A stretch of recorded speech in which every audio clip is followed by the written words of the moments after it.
المنار المنار المنار المنار المنار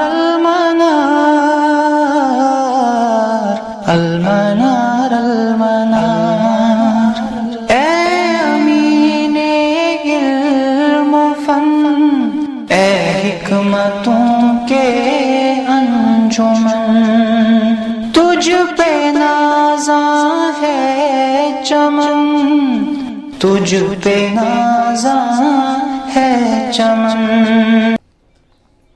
الحمدللہ رب العالمین والصلاة والسلام علی سید المرسلین، اما بعد، رب اشرح لی صدری ویسر لی امری واحلل عقدۃ من لسانی یفقہوا قولی۔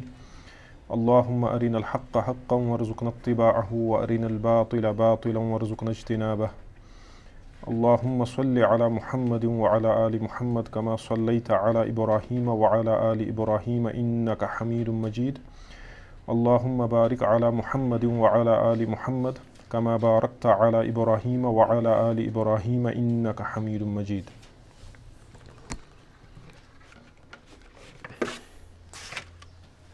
پچھلی کلاس میں ہم نے